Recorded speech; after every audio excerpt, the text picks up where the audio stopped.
yes, Ramadan is beyond hunger. It's really beyond hunger. But I would love to ask our viewers, like, are you aware that we have really fasted like half of this blessed month? Almost half. Are you Yeah. aware? Like, Yeah. how has the journey, like if I have to understand that, how has the journey been so far on your side? Is it really something really energizing, or you really need to do a reset today? Are you like moving on the pace? So we are here with reflections and resources to help you realign and keep you. This is bringing me to Janati's question, where she ended with the spiritual growth and self-discipline. So, Janat, I would love to let our viewers to really understand what is spiritual growth. Yeah. Yeah, And it that's has important. very many definitions are really running around. But Mhm.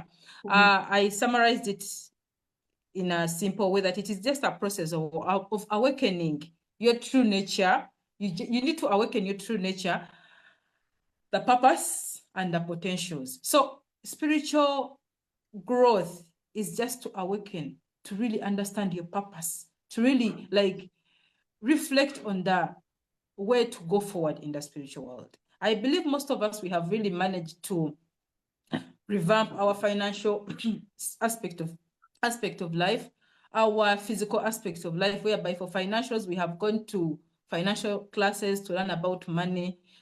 Physical, we have gone to the gym. We have coaches who are coaching us in the gym. We have food nutritionists who are really watching on what we are eating. But on the spiritual side of it, how are you renewing your spiritual life?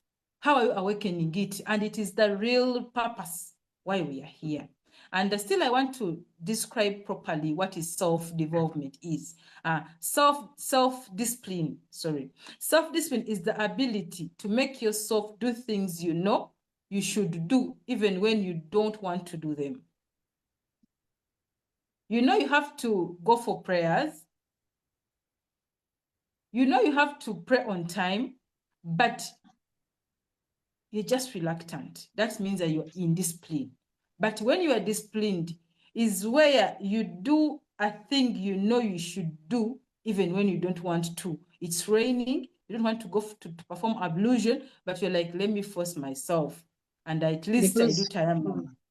Let me Yeah. force myself, and at least I give charity. So that is what is in our definition. First of all, personal growth, self-development, and Ramadan. And Ramadan, it is the 9th month of the Islamic lunar calendar. Lunar calendar, we have different types of calendars, but for us, we follow the lunar calendar. So this is the period profound for spiritual significance, where we really embark on our spiritual journeys for all over Muslims all over the world. So Janati, coming to the topic you gave me, we really need to really understand, is Ramadan beyond anger, or a month of spiritual growth, as I've explained, to awaken our natural purpose and self-discipline to do something we don't want to do, but we have to do it?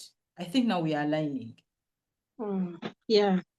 Yeah. We are like, We are aligning. So I don't want to leave anybody behind, because I would love to so dive into this, all of so us. you talked So about self-discipline. Is it like abiding to the rules and regulations? Because you said someone doesn't want to do something, but you have to do it anyway. So can we take it like abiding to the rules and regulations? of course, and Islam is discipline. Islam, Mm. our Yes. religion, is discipline, because even fasting, it is discipline. You Mm. understand? Fasting, even the first day was a challenge to most of us. I remember I was with a colleague somewhere, and she was like, when it clocked 4 p.m., she started looking for where to unfast from. But where am I going to unfast from at 4 p.m.? And I was with this person up to 6 p.m. Nenga, what is on her head is where she's going to unbreak the fast from. Yeah. Understand? Okay. Yeah. Is there any question, or I continue? Yeah. You may continue, Shamim. So I wanted to explain about Ramadan, that it is a sacred time marked by fasting, praying, self-discipline, and acts of charity. So in Ramadan, those are the main acts we do. We fast, and fasting is entailed with a lot of things: prayers, self-discipline, and the act of charity. And moreover, it's not all about only abstaining from food and drinks. No, no, no, no, no, no, no, no. Ramadan is a transformative journey of the soul. Of the what? Of the soul. Because spirituality is with the soul. It's not with anything, but it is us feeding our soul, so that one can foster self-reflection, gratitude, and unshakable connection with Allah. I think it's clear. So as you dive into feeding your soul, it helps you to reflect, because you will be there and you think like, I have this 50,000 with my pocket. I need to go and unbreak my fast. I want to do charity. You reflect on yourself. Even when you read the Quran, you're like, I'm reflecting on myself. Even like, it is really unshakable that you're even connecting with Allah subhanahu wa ta'ala. So, and the most amazing thing is that Ramadan extends beyond personal devotion. It is almost a time of communal solidarity. Communities really come together, whereby you see mosques flourishing with people. You find people in the mosque. Some are reading Quran, some are resting, some are reflecting, with worshiping, families coming together for meals. Like the immerse in the tradition, because in Africa and everywhere, coming together is a traditional practice. And still, we see ourselves individually evolving into charitable acts. Never detagaba in Ramadan Jagamba, let me give this person 50,000. Let me give this person 100,000. Let me give this, okay, let me do charity. There is a mosque, there is someone who wants to unfast. Let me make this person break his or her fast. And that is what we call, like, individually, someone is participating into something. So the month captures a holistic approach of faith, emphasizing the importance of the spiritual connection. And I would like to share a few comments here and there on how we get we connect spiritually in Ramadan to grow our spiritual growth and self-discipline. Okay, Janet, is that? Yeah, it's that. There are really very many ways, but allow me to share with you a few. Okay, it's okay, Shamim. It's okay, you may share a few. Let me share. Number one is the divine revelation and significance of the month. Do you know, do you even remember that it is in the month of Ramadan where the Quran was revealed? Yes, it is. It is. It was revealed, and it was revealed to our beloved Prophet, sallallahu alaihi wasallam, through angel Jibril, Gabriel, some called Gabriel, the angel. So this momentum occasion, we believe it to have occurred on Laylatul Qadr, the night of power, regardless of the single most sacred, and this is the only sacred night on the Islamic calendar. Yeah. So is it better than 1,000? Is it 1,000 years? Exactly. That night of power. Yeah. Thank you. It is. It is better than 1,000 years. And on this night, acts of devotion 1,000 months. It's 1,000 months, Shamim. It's 1,000 months. Yeah. That's what I was going to, that on this night, acts of devotion are equivalent in rewards to those performed over 1,000 months. Yeah. That. So although the exact day of Laylatul Qadr is unknown, it is widely believed to fall on the last 10 days, odd number days, the night of Ramadan. So this makes this period really reversed. Sacred. Yeah. Sacred, reversed, special. And because the Islamic calendar is based on lunar cycle, whereby 10 days are added on this normal calendar and 10 days are reduced on this normal calendar. So we end up like believing, like understanding, and really, like, for example, someone waking up at night for tahajjud, or for that night of Laylatul Qadr. Isn't that discipline? Can anyone just wake up like that?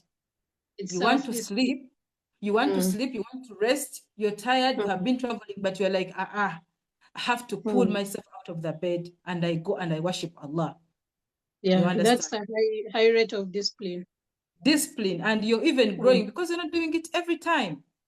And it's going not to be there every time that today is Laylatul Qadr, in January it is Laylatul Qadr, in March it is Laylatul Qadr. It is only in Ramadan where we experience Laylatul Qadr, and only in the odd days. It doesn't have specific days. Scholars have really approved this one. And the next thing is the ritual of fasting. It is a test of faith and discipline. This one, you and me, we can believe. Like fasting during the month of Ramadan is known as Swawm. It is like, it is Swawm in the Arabic language. And it is one of the 5 pillars of Islam. So it means that we are fulfilling one of the pillars in Islam.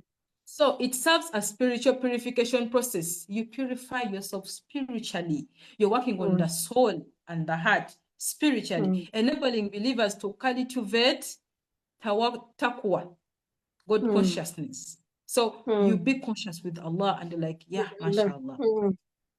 By abstaining from physical and worldly desires. Do you know that it's really challenging? I've seen very many people posting like, me, I can't fast. Non-Muslims, they are way ahead from us. Me, I can't even miss breakfast.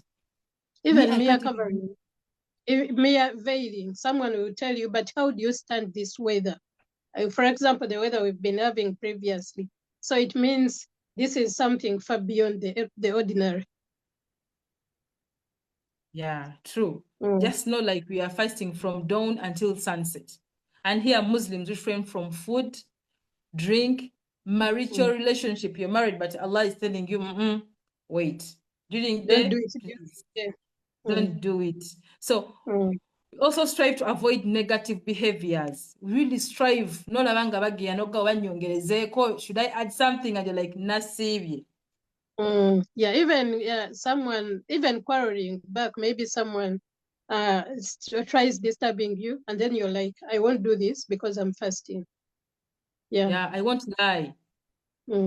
I won't sign that document of fraud, you know. I won't misrepresent those figures on the financial statement. You're self-disciplining yourself. That is self-discipline. That is really what self-discipline is. You know something is not good, and you're like, let me not do it, or something is bad. So this is where we are avoiding ourselves from all the negative behaviors someone can be in. You know, me personally, I mean, you know. Shamim, right there, from what you've told us, thanks for breaking it down very well. Now I know someone out there can really reflect what fasting means, what Ramadan means, and we can now reflect that or contemplate that it goes beyond hunger. So let me hope that our viewers out there who have been thinking that Ramadan stops at hunger or abstinence from food and drinks, it goes beyond that because of what Coach Shamim has told us, according to the way she has broken it down, according to the goods in Ramadan and favors that she has shown us. Now, Coach Shamim, I know, depending on what you've told us, someone out there is now starting to miss Ramadan. Now that you've even told us that we are halfway gone into the month, now we are starting to miss it, having known the goods and favors in the month. How can someone out there sustain the spiritual and moral lessons learned during Ramadan beyond the month itself? How can we sustain that spiritual development?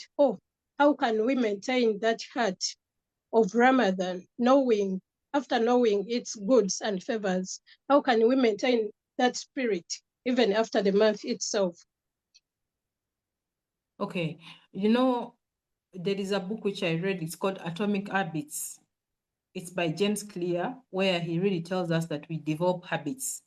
And in Islam, the 30 days we fast, or 29 days we fast, that is a real period. He was telling us that we can develop an habit. So just imagine yourself that you have developed this habit and Ramadan has gone. You have developed the habits of giving. You have developed the habit of praying on time. You have developed the habit of being positive. You have developed very many habits. of like reflecting. You can sit there and staying reflecting away from haram. Exactly. So right now we are done with Ramadan. Remember, they give us the 6 days after Ramadan, and those are the days still you can continue with being like positive and that's like reflecting on your religion. Janat. Hello. Yes, Shamim, I'm on.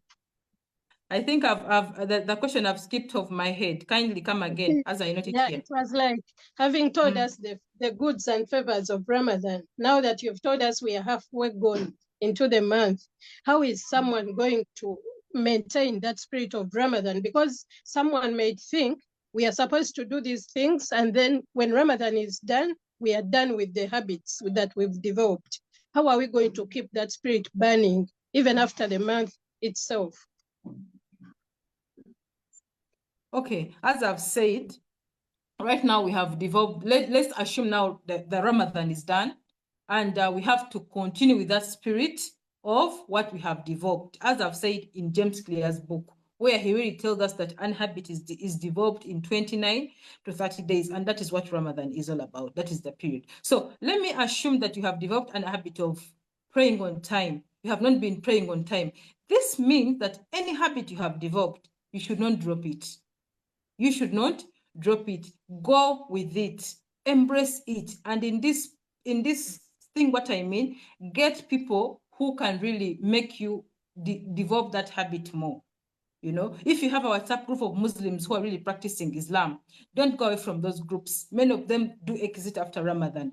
Don't exit. If you have tried to unfollow people on social media, please, if you're not learning from them, if they no longer serve your purpose as the habits you have developed during Ramadan, kindly go and follow. Like, do a personal growth detox. You know, detox, like unfollow them. Understand that, yes, I've developed the habit of putting on a veil. Now I need to be around people who are really veiling so that I don't feel like it is something which is really making me uncomfortable. Join those communities. Join like people who are really of the same caliber like you. Embrace them and don't sabotage yourself. At least make sure that I've been reading the Quran every day. Or I've been reading this surah. It has been really praying, like, let me say Surah Al-Baqarah, last 2 verses. They have been playing on my phone. Take time and you're like, I've been listening to these verses. Can I sit down and I get, let me say, something to be playing it every day? So that you're reducing the music as Ramadan has gone. So that you prepare yourself, you prepare your mind, and you focus, so that the next Ramadan finds you when you're really aligned. So whatever thing you have developed, whatever habit you have adopted, good habits, let me say you're getting away from talking negative things, gossiping, conflicting, lying. Please learn to listen to podcasts. On, like, put on your earphones, like, today I'm going to listen to this caller. Today I'm going to listen to this caller, so that you really develop your spiritual life with a lot of love. Yeah, thank you so much, Coach Shamim. I like that, and I feel now relieved because we have many of the people that have started practicing, for example, this Ramadan, because each and every time we get new people, each and every time we get new devotees, the mosques are full now all over, wherever you go, the mosques are full, many people are veiling, but I was on tension that people are going to abandon this after Ramadan because perhaps many of them are ignorant or they don't even know what to do, or something, devotion and spiritual development stops in the month itself. But now you've given us those tips. I hope our viewers out there are going to try practicing such things even after the month itself. So, Coach Shamim, according to your expertise and experience and expertise, how can Ramadan, can we make Ramadan a time of personal transformation rather than just a routine obligation? Because we have a lot of routines. the Sunnah prayers. Someone will want to do all the Sunnah prayers in the day. Someone will want to pray on time, each and every obligatory prayer. Someone will want to do tahajjud, all the acts, Sunnah acts and also obligatory acts. So we are looking it as just, some people are seeing it as just a routine obligation, and they are doing it because we are in the sacred month. How are we making it a time for personal transformation? Okay. You know, Ramadan, I will not call it a routine. Okay. It is a routine that every year we have to fast Ramadan, but it's really a spiritual transformation. You know why? Because we have to set intentions. Why are we fasting? This is where we go back to understand that, why am I fasting? Am I fasting for my girlfriend? Am I fasting for my boyfriend? Am I fasting? So we have to make our intentions clear that I'm fasting for only and only and only for the sake of Allah, because it is a spiritual transformation. It is like a revamp. Like you have a car and you revamp it. So it's like you're revamping your soul, you're revamping your life, you're revamping your heart. So I won't call it a routine. It is a spiritual transformation or personal transformational journey. Because even if I tell you that it is a routine, you will not eat, you will not drink, but you will not pray. You understand?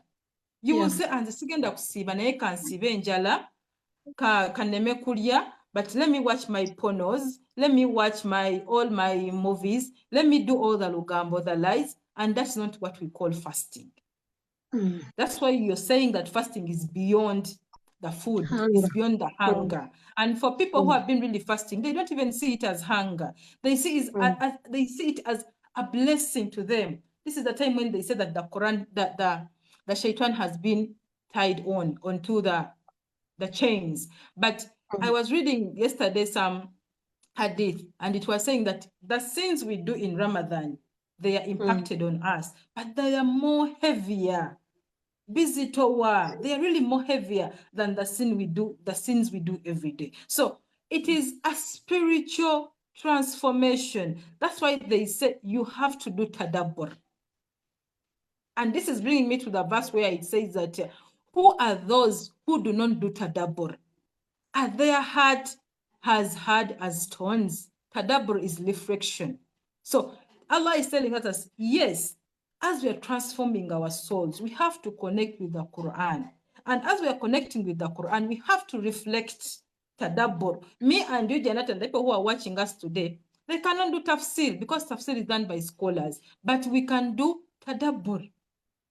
You understand? The meaning, where the verse was revealed, that is done by scholars, because they will understand that they will go deep and really deep. They're like researchers. They understand that the Quran was revealed. This verse was revealed when the prophet was in the cave. This verse was revealed when the prophet was hungry. This verse was revealed when the prophet was going through this. That is what we call tafsir. And it is done through a process, an approach, and a systematic framework. But tadabbur, you reading Surah Al-Yusuf and reflect on what Yusuf went through, you may be going through the same thing and reflect it on yourself. That's what we call the spiritual transformation. You transforming yourself, the spiritual growth. You understand? So first thing first, let's connect with the Quran as much as we can. And sikugamba kusoma the Quran and finish it all. Even if you reflect on Surah Al-Fatiha, you understand why it was revealed. Why this verse was revealed in Mecca, not Medina. You understand? You said that this verse, like they say, Allah will guide us. Am I using Allah to guide me? Or am I using some other person to guide me? Okay, when you face a challenge, what are the people you first talk to? Do you have to first call 1, 2, 3, 4, 5, 6, 7, 8, 9, 10 people before even communicating to Allah, before even bowing down and tell Allah, Allah, I'm really going through this challenge. I don't know who is going to guide me, but I believe it is only you who can guide me. That is reflecting on Surah Al-Fatiha. Show me the right path, the right path. Are you really like feeling that Allah is showing you the right path? And how can He show you the right path when it is the last person you tell when you face a challenge? You know, it is really not easy, but it is us to believe and understand that it is only Allah and only Allah and only Allah who can show us the right way. You may find someone Ngale Abade, he wants to hear anything about Ramadan today, and boom, he jumps into us today. You get, and he's being guided. So Allah is making that person to jump into us so that his or her soul is transforming. So going back to your question, it's not a routine. It's not a routine. It is a spiritual transformation.